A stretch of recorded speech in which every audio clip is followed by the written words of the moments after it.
Menurut sampean keren nggak kalau GSX-R 150 terbaru nanti seperti ini? Sudah menggunakan suspensi upside down dan juga swing arm model banana.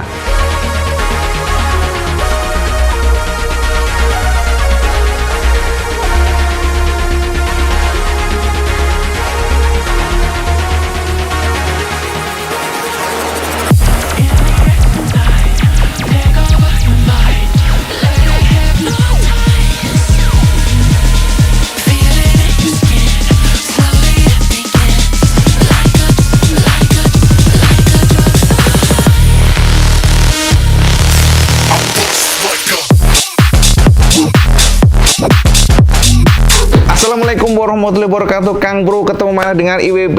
Dan saat ini kita sedang di samping si Green Tukijo supaya view-nya agak berbeda, Cak. Dari kemarin kita dari samping mulu. Saiki soko congoran buri nih, Cak. Soko kenapote biar rada beda lah ya secara feel-nya. Oke, Cak. Jadi hari ini IWB akan membahas sebuah tema yang cukup menarik. Tema ini kita akan mencoba menggali seperti apa tentang Suzuki sebagai blogger yang juga vlogger yang sangat-sangat fokus dengan eksistensi Suzuki dan juga eksistensi GSX R150. Tentu ini akan menarik untuk kita bahas, untuk kita bedah seperti apa dan apakah akan ada pergerakan dari Suzuki di masa depan, Kang Mas. Mengingat saat ini umur dari GSX R150 yang ini, Cak, yang overboard di OHC ini sudah, ya kita katakan sudah memasuki era atau momen yang harusnya memang di facelift. Karena kan 2017 dirilis dan sekarang sudah 2021, Cak. Jadi kalau kita ngomongin mengenai GSX R150, IB harus katakan kepada sampean bahwa ini motor 150cc yang benar-benar murni, engine-nya kencang, Cak. IB sebagai tester yang merasakan langsung engine ini, powerful-nya, bagaimana sensasinya, overboard-nya, ini motor IB katakan adalah the best performance, the best top speed. Kita tidak hanya membicarakan mengenai bagaimana motor itu kencang untuk meraih top speed, tapi bagaimana reaksi engine, bagaimana feel vibrasinya, dan kita katakan bahwa ini motor yang GSX R150 Suzuki ini memang luar biasa. Motor benar-benar overboard di OHC yang kita katakan the best, gitu aja, the best pokoknya. Tidak perlu harus mengangkat kubikasinya, tidak perlu membesarkan kapasitas mesin, tidak perlu sampai over the den 150, kapasitas mesinnya termasuk paling kecil, tapi engine-nya gila, kenceng banget. Jadi secara spesifikasi saya sudah tahu kan bahwa GSX R150 memiliki power di kisaran 19 PS. Jadi ini salah satu motor yang memang menjadi favorit soal performance. Build quality juga demikian. Soal build quality, udahlah sama, nggak usah ragu tentang Suzuki. Ibu katakan bahwa untuk saat ini, di luar daripada Kawasaki ini, Suzuki adalah salah satu pabrikan yang sangat konsisten soal build quality, materialnya, kemudian juga ketebalannya. Banyak yang komen ke IWB juga, Cak IWB, tapi kan spare partnya mahal, larang dan sebagainya. Loh, Kang Mas, sampean itu yang nggak tahu pasti begitu. Sampean yang belum tahu dan belum pernah memiliki GSX R150 pasti begitu. Padahal, Cak, sampean harus tahu, tidak semua Suzuki spare partnya mahal, Kang Mas. Kalau menyebut Inazuma, oke, IWB paham. Itu kalau kita membicarakan mengenai motor yang impor, yang CBU dan Inazuma adalah salah satu motor yang impor dari China, jadi dari Tiongkok, Cak. Jadi harganya memang mahal spare partnya karena harus impor sebagainya.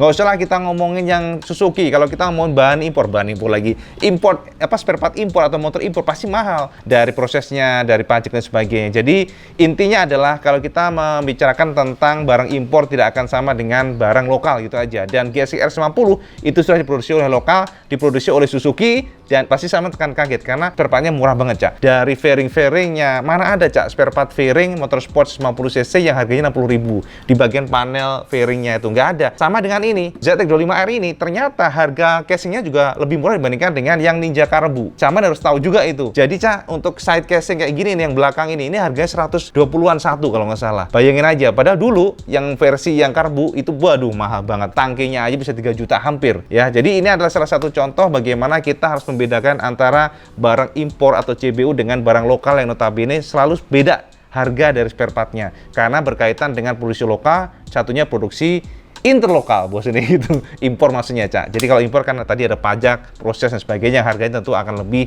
mahal, itu pastinya demikian. Nah, kembali soal GSX R150, IB sudah pernah ya share ke sampean semuanya bagaimana IWB waktu itu diundang oleh Suzuki Jepang. Jadi Suzuki Indonesia mengajak IWB dan teman-teman untuk datang ke Jepang, dan kita sempat meeting di salah satu lokasi Suzuki, kalau nggak salah namanya Ryuyu Ya pokoknya itu deh, Ryoyo apa Ryoyo, pokoknya IB lupa ingat. Tapi yang jelas Cak, IB diundang ke sana, IB diajak ke dalam, kemudian IB juga diajak untuk melihat fasilitas Suzuki di sana. Ternyata Suzuki Jepang itu memiliki sirkuit pribadi, sirkuit untuk ngetes semua produknya. Jadi mulai dari mobil, motor di sana Cak. Kita diajak di sebuah lokasi memang tertutup ya. Kita naik mobil ke sana, kita masuk ke dalam sana, dan kita diajak berputar di sirkuit mereka. Itu kita memutari kayak semacam apa Cak? Kayak pantai sebenarnya. Pantai itu di pinggir bibir pantai gitu.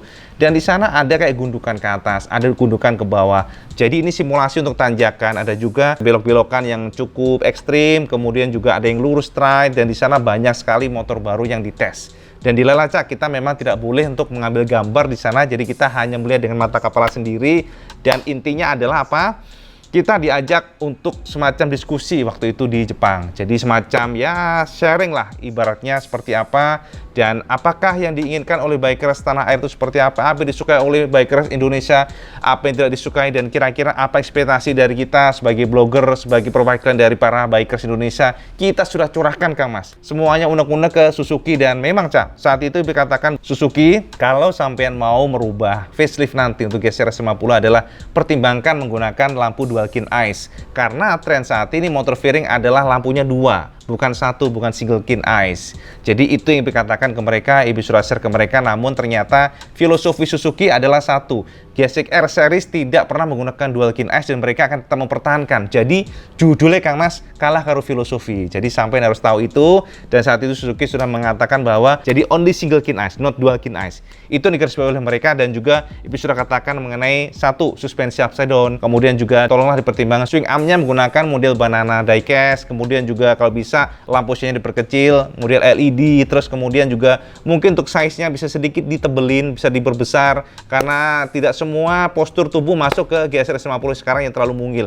IB sudah katakan ke mereka, ada beberapa poin yang dikatakan oleh Suzuki bahwa yang pertama, jika mereka ingin mengadopsi semua part yang IB share ke mereka tadi, itu akan mendongkrak dari harga pricing, jadi harganya lebih mahal. Kemudian juga untuk tadi filosofi ya, dual kin eyes tidak akan bisa diaplikasi karena mereka punya filosofi harus single kin eyes. Jadi ngono Cak judulnya waktu itu ya, sekitar 2000 kalau nggak salah 2019 ya. Jadi kita ke sana dan kita meeting di sana. Itu adalah momen di mana kita share tentang bagaimana seharusnya Suzuki bisa merubah dari GSR 150. Kita bisa lihat bahwa 3 pabrikan Jepang tiarap Cak. Jadi 3 pabrikan Jepang ini benar-benar seperti tiarap untuk tahun 2021, dan kita hanya melihat bahwa Astra Honda Motor saja yang sangat agresif. Mereka menelurkan produk-produk baru. Setidaknya kita ada terobati lah kondisi yang garing tanpa ada pergerakan. Dilalah Astra Honda Motor merilis motor baru, produk baru yang bisa menjadi pelipur lara kita semuanya. Kita sih berharap tidak hanya Honda sih sebenarnya, dari Yamaha, Suzuki, dan juga Kawasaki bisa bangkit dan memberikan produk baru seperti di tahun 2020 kan Kawasaki merilis ini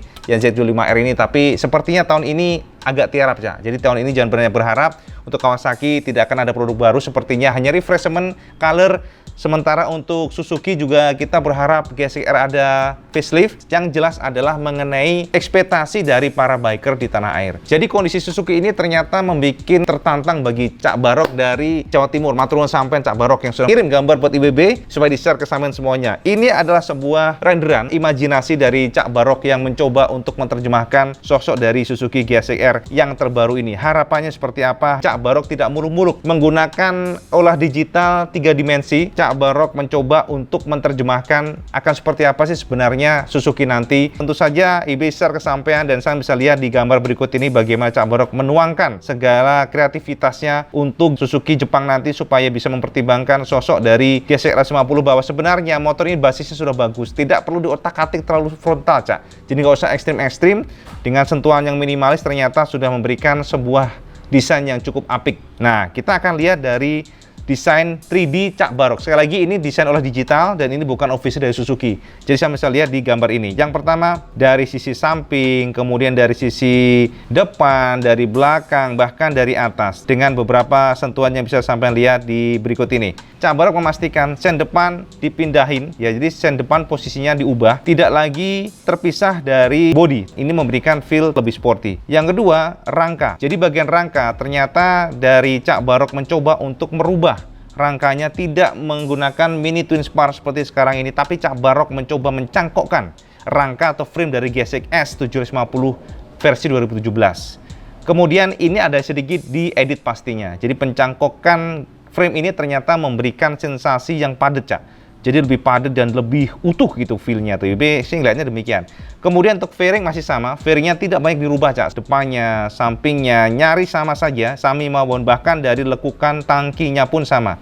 Hanya di belakang bodi, bagian buritanya untuk fendernya dilepas, jadi terlihat lebih ya sekali sporty. Tapi secara basis daripada desain masih tetap sama dengan sebelumnya. Buntutnya ini mengadopsi dari GSX-R 1000, jadi lebih tipis, lebih ditekuk. Saya bisa lihat dari tekukan di bagian sekali lagi belakangnya. Nih, saya bisa perhatikan di gambar ini. Memang agak beda kalau kita perhatikan, ada sedikit sentuhan yang memberikan salah satunya sisi sportinya lebih mencuat, Cak. Jok-joknya split seat juga terlihat lebih dewasa, lihatnya ya. Jadi tidak terlalu kaku seperti sekarang ini, tapi lebih ada kontur atau tekukan-tekukan. Kemudian tidak hanya dari situ, Cak. Untuk meminimais adanya sekali lagi ongkos produksi agar tidak terlalu gede, karena Suzuki kan sekali lagi pabrikan yang sangat fokus ongkos produksinya ya, dari sisi ongkos produksi supaya nggak terlalu mahal. Maka dari itu Cak Borok mencangkokkan knalpot Satria FU 2014, dan yang ternyata sudah dicangkokkan dilalah kok yo apik wae, Cak yo. Jadi seirama dan terlihat cakep ya, terlihat lebih manis, lebih enak dilihat, tidak terlalu membesar seperti sekarang ini. Jadi antara silencer yang pangkal hingga ujungnya itu dimensinya sama, itu yang paling penting. Kemudian juga selebihnya adalah lebih kepada tambahan sedikit custom. Jadi customnya ini kita bisa lihat dari suspensinya depan menggunakan upside down yang pasti. Sudah upside down termasuk daripada peleknya, saya perhatikan di sini pelek-peleknya juga berubah. Kemudian juga yang jelas kita lihat dari bagian headlampnya masih tetap dipertahankan menggunakan dual kit eyes. Ini ada ciri daripada GSX-R series. Dan ini tetap dipertahankan oleh Cak Borok yang mencoba menerjemahkan dengan desainnya lebih agresif, termasuk pencangkokan adanya winglet. Jadi seolah-olah ada winglet di bagian kiri kanan, ini memberikan downforce-nya lebih baik lagi ketika high speed. Itu yang bisa IWP tangkap dari gambar Cak Borok. Kemudian juga dari sisi belakangnya, sekali lagi belakang yang paling mencolok adalah penggunaan swing arm menggunakan banana style. Jadi banana diecast warna silver membuat feel-nya jadi lebih tebal, jadi lebih padat, Cak. Jadi feel ini terexpose dari kaki-kakinya yang kini juga lebih sekali lagi lebih gagah karena menggunakan swing arm model banana aluminium warna silver. Ini aja wis keren pol. Jadi ini aja sudah berbeda banget, termasuk dari crankcase engine dan saya bisa perhatikan di sini. Stop lampnya juga lebih tipis dan dibuat lebih menarik, dan ternyata, Cak, dengan segala sentuhan yang minimalis tersebut membuat feel motor dari Suzuki GSX-R 150 ini menjadi semakin ganteng, termasuk tutup tangkinya juga dirubah dan juga bagian tangki-tangkinya juga berubah. Termasuk juga bagian triple clampnya berubah, jadi ada lubang-lubang dan di clear warna gold, dan juga sentuhan-sentuhan minimalis yang bisa sampai lihat di gambar ini. Dan ternyata, Cak, ngono wewes ganteng tenan ya. Jadi itu adalah sekilas informasi, sekilas hasil kreasi anak bangsa yang seharusnya bisa membuat Suzuki untuk melirik hasil karya ini. Sebuah kreativitas, sebuah desain yang dicurahkan oleh para biker tanah air termasuk Cak Borok ini yang memang sepertinya berharap Suzuki bisa bangkit, berharap Suzuki bisa mempertimbangkan untuk meracik desain yang lebih keren dibandingkan dengan sekarang. Karena satu, Cak, Suzuki PR-nya hanya satu, adalah desain, itu aja. Kalau dari performance, dari build quality, material, jos gandos, IB nggak ragu. Bahkan IB sendiri punya Suzuki ya, tidak pernah servis sama sekali, hanya ganti oli, servis setahun sekali, nggak ada masalah. Jadi ini adalah salah satu gambaran bersama semuanya yang mungkin sekali lagi mengharapkan Suzuki meluncurkan generasi terbaru GSX-R 150 yang saat ini masih abu-abu. Sampean tahu kan bahwa Suzuki saat ini masih abu-abu, dan jujur, Cak, sehingga detik ini IB belum mengendus sama sekali ada yang produksi atau adanya indikasi facelift GSX-R 150, IB nggak tahu kapan. Dan jadi kita coret dulu untuk facelift di tahun ini. Kita akan lihat tahun depan lah seperti apa Suzuki pergerakannya. Seandainya saja per 3 tahun ada yang facelift, ya pastinya akan lebih keren lagi. Jadi gitu sih informasi buat sampean semuanya. Sekarang sampean komen di bawah ini di kolom komentar, Cak, apakah desain yang dirilis Cak Borok ini sudah cukup oke buat Suzuki nanti. Dan kita berharap Suzuki sekali lagi, Suzuki Jepang aja ya, Suzuki Jepang, nggak hanya Suzuki Indonesia. Yang lebih powerful kan yang Suzuki Jepangnya, karena decision makernya dari Jepang langsung ya. Jadi ngono Kang Mas ya. Kalau sama suka video ini sama like, kemudian share dan subscribe, dan jangan lupa juga sampai sholat menentukan yang paling penting. Assalamualaikum warahmatullahi wabarakatuh. Salam just gandos.